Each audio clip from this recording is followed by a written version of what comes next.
Hi friends, ನಮಸ್ತೆ. ಸೌಮ್ಯ ಸವಿ ಅಡುಗೆಗೆ ಸ್ವಾಗತ. ಇನ್ನೂ ನಮ್ಮ ಚಾನಲ್ನ ಸಬ್ಸ್ಕ್ರೈಬ್ ಮಾಡ್ಕೊಂಡಿಲ್ಲ ಅಂದರೆ ಸಬ್ಸ್ಕ್ರೈಬ್ ಮಾಡ್ಕೊಳ್ಳಿ. ಪಕ್ಕದಲ್ಲೇ ಕಾಣುವ ಬೆಲ್ ಬಟನನ್ನು ಕ್ಲಿಕ್ ಮಾಡ್ಕೊಳ್ಳಿ. ಇವತ್ತು ಹಬ್ಬದ ಸ್ಪೆಷಲ್ಗಾಗಿ ಕಡಲೆಪುರಿಲಿ ಉಂಡೆ ಮಾಡೋದು ತೋರಿಸ್ತಾ ಇದ್ದೀನಿ.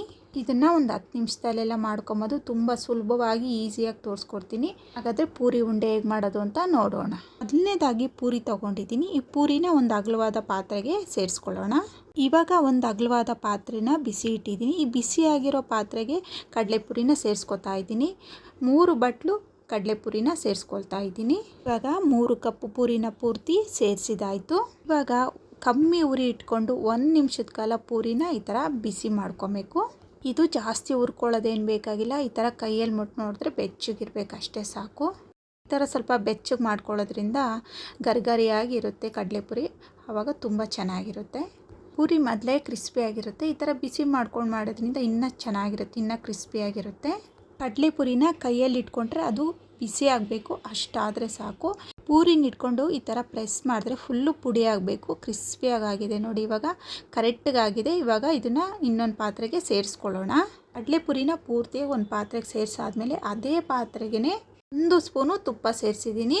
ತುಪ್ಪ ಸೇರಿಸಾದ್ಮೇಲೆ 1 ಕಪ್ ಬೆಲ್ಲ ಸೇರಿಸ್ತಾ ಇದ್ದೀನಿ. ಯಾವ ಕಪ್ಪಲ್ಲಿ ನಾನು ಕಡಲೆಪುರಿ ತೊಗೊಂಡಿದ್ದೀನೋ ಅದೇ ಕಪ್ಪಲ್ಲೇ 1 ಕಪ್ಪು ಬೆಲ್ಲ ಸೇರಿಸ್ಕೊತಾ ಇದ್ದೀನಿ.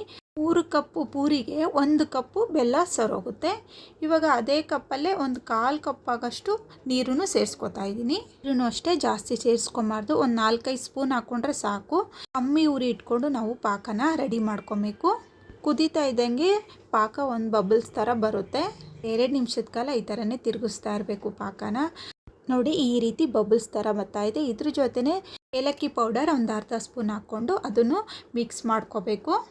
ಈ ಪಾಕ ಯಾವ ರೀತಿ ಆಗಬೇಕು ಅಂದರೆ ತಟ್ಟೆಯಲ್ಲಿ ಹಾಕಿದ ತಕ್ಷಣ ಬಾಲ್ ಥರ ಆಗಬೇಕು. ಇವಾಗ ಫುಲ್ ಕಮ್ಮಿ ಉರಿ ಇಟ್ಕೊಳ್ಳೋಣ. ಇವಾಗ ಚೆಕ್ ಮಾಡೋಣ ಪಾಕ ಆಗಿದೆಯಾ ಅಂತ. ಒಂದು ಪ್ಲೇಟ್ಗೆ ನೀರು ಹಾಕ್ಕೊಂಡಿದ್ದೀನಿ. ಪಾಕ ನೀರಲ್ಲಿ ಮಿಕ್ಸ್ ಆಗಿಲ್ಲ ನೋಡಿ, ಈ ಥರ ಬಾಲ್ ಥರ ಆಗಬೇಕು. ಇವಾಗ ಇದು ಕರೆಕ್ಟಾಗಿದೆ. ಸರಿಯಾಗಿ ಪಾಕ ಬಂದಿಲ್ಲ ಅಂದರೆ ಇನ್ನೊಂದು ನಿಮಿಷ ನೀವು ಕುದಿಸ್ಕೊಬೇಕಾಗುತ್ತೆ. ಇವಾಗ ಇದು ಕರೆಕ್ಟಾಗಿದೆ. ಫುಲ್ಲು ಕಮ್ಮಿ ಉರಿ ಇಟ್ಕೊಂಡು ನಾವು ಬೆಚ್ಚು ಮಾಡಿ ಇಟ್ಕೊಂಡಿದ್ವಲ್ಲ ಕಡಲೆಪುರಿನ, ಅದನ್ನು ಈ ಪಾಕಕ್ಕೆ ಸೇರಿಸ್ಕೊಳ್ಳೋಣ. ಇವಾಗ ಪಾಕದಲ್ಲಿ ಫುಲ್ಲು ಕಡಲೆಪುರಿ ಹಾಕ್ಬಿಟ್ಟು ಇದನ್ನು ಚೆನ್ನಾಗಿ ಮಿಕ್ಸ್ ಮಾಡ್ಕೊಬೇಕು. ಪಾಕ ಎಲ್ಲ ಕಡಲೆಪುರಿಗೆ ಮಿಕ್ಸ್ ಆಗಬೇಕು. ಆ ರೀತಿ ಚೆನ್ನಾಗಿ ಮಿಕ್ಸ್ ಮಾಡ್ಕೋಬೇಕು. ಒಂದು 30 ಸೆಕೆಂಡ್ ಇಟ್ಕೊಂಡು ಇನ್ನು ಚೆನ್ನಾಗಿ ಮಿಕ್ಸ್ ಮಾಡಿಕೊಂಡ್ರೆ ಸಾಕು. ತುಂಬ ಹೊತ್ತು ಇಟ್ಕೊಂಡು ಮಿಕ್ಸ್ ಮಾಡಿದ್ರೆ ತುಂಬ ಗಟ್ಟಿ ಆಗಿಬಿಡುತ್ತೆ. ಆವಾಗ ಉಂಡೆ ಕಟ್ಟೋಕ್ಕಾಗೋದಿಲ್ಲ. ಇವಾಗ ಗ್ಯಾಸ್ ಆಫ್ ಮಾಡ್ಕೊಂಬಿಡ್ತೀನಿ. ಆಫ್ ಮಾಡಿದ್ಮೇಲೆ ಇದನ್ನ ಚೆನ್ನಾಗಿ ಮಿಕ್ಸ್ ಮಾಡಿಕೊಂಡು ಇವಾಗ ತಕ್ಷಣವೇ ಉಂಡೆ ಕಟ್ಕೊಂಬಿಡ್ಬೇಕು. ನೋಡಿ, ಇವಾಗ ಚೆನ್ನಾಗಿ ಮಿಕ್ಸ್ ಮಾಡಾಗಿದೆ. ಇವಾಗ ಕೈಗೆ ಒಂದು ಸ್ವಲ್ಪ ತುಪ್ಪ ಸವರ್ಕೊಂಡು ನೋಡಿ, ಈ ಥರ ಸ್ವಲ್ಪನೇ, ತುಂಬ ಬಿಸಿ ಇರುತ್ತೆ, ಸ್ವಲ್ಪನೇ ಎತ್ಕೊಂಡು ಈ ಥರ ಉಂಡೆ ಕಟ್ಕೊಬೇಕು. ಬಿಸಿಲೇ ಯಾವ ಶೇಪ್ ಬೇಕೋ ಆ ಶೇಪ್ ಉಂಡೆನ ಮಾಡ್ಕೊಬೋದು. ಈ ಥರ ಉಂಡೆ ಮಾಡಿ ಇಟ್ಕೊಂಡ್ರೆ 1 ತಿಂಗಳು ಗಂಟ ಕೆಡೋದಿಲ್ಲ. ತುಂಬ ಚೆನ್ನಾಗಿರುತ್ತೆ. ಎಲ್ಲ ಹಬ್ಬಗಳಲ್ಲಿ, ಫಂಕ್ಷನ್ಗಳಲ್ಲಿ ಮನೆಯಲ್ಲೇ ಸುಲಭವಾಗಿ ಈ ಥರ ಮಾಡ್ಕೊಬೋದು. ನೋಡ್ತಾ ಇರ್ಬೋದು ಎಷ್ಟು ಸುಲಭವಾಗಿ ಉಂಡೆಗಳು ಮಾಡ್ಕೊಬೋದು. ಆದರೆ ಇದು ತುಂಬ ಜಲ್ದಿ ಮಾಡ್ಕೊಂಬಿಡ್ಬೇಕು ಉಂಡೆನ. ಮತ್ತು ಕೈಯಲ್ಲಿ ಉಂಡೆ ಕಟ್ಟೋಕ್ಕಾಗಿಲ್ಲ ಅಂದರೆ ಕಾಟನ್ ಬಟ್ಟೆನ ಸ್ವಲ್ಪ ಒದ್ದೆ ಮಾಡಿಕೊಂಡು ಬೇಯಿಸಿದ ಕಡಲೆಪುರಿನ ಅದರೊಳಗಡೆ ಹಾಕ್ಕೊಂಡು ಸರಿಯಾದ ಶೇಪ್ಗೆ ಮಾಡ್ಕೊಳ್ಳಿ. ಆವಾಗ ಚೆನ್ನಾಗಿ ಬರುತ್ತೆ. ಆವಾಗ ಕೈಗೂ ಬಿಸಿ ತಾಗಲ್ಲ. ಈಗ ಎಲ್ಲ ಉಂಡೆನೂ ಈ ಥರ ಕಟ್ಕೊಂಡಾಯಿತು. ನೋಡಿ ಎಷ್ಟು ಸಿಂಪಲ್ಲಾಗಿ ಪೂರಿ ಉಂಡೆ ಮಾಡ್ಕೊಬೋದು ಅಂತ. ಈ ಥರ ಪೂರಿ ಉಂಡೆ ಮಕ್ಕಳು ಮಾಡಿಕೊಟ್ರೆ ತುಂಬ ಇಷ್ಟಪಟ್ಟು ತಿಂತಾರೆ. ಹಾಗಿದ್ದರೆ ನೀವು ಒಂದ್ಸತಿ ಟ್ರೈ ಮಾಡಿ ಹೇಗಿತ್ತು ಅಂತ ಕಮೆಂಟ್ಸ್ ಮೂಲಕ ತಿಳಿಸಿ. ಹಾಗಿದ್ದರೆ ಈ ವಿಡಿಯೋ ಇಷ್ಟ ಆಗಿದೆ ಅನ್ಕೋತೀನಿ. ಈ ವಿಡಿಯೋ ಇಷ್ಟ ಆದರೆ ಲೈಕ್, ಶೇರ್, ಕಮೆಂಟ್ ಮಾಡೋದು ಮರಿಬೇಡಿ. ಇನ್ನಷ್ಟು ಈಸಿ ರೆಸಿಪಿಯೊಂದಿಗೆ ಸೌಮ್ಯ ಸವಿ ಅಡುಗೆ ಚಾನಲ್ನ ಸಬ್ಸ್ಕ್ರೈಬ್ ಮಾಡ್ಕೊಳ್ಳಿ.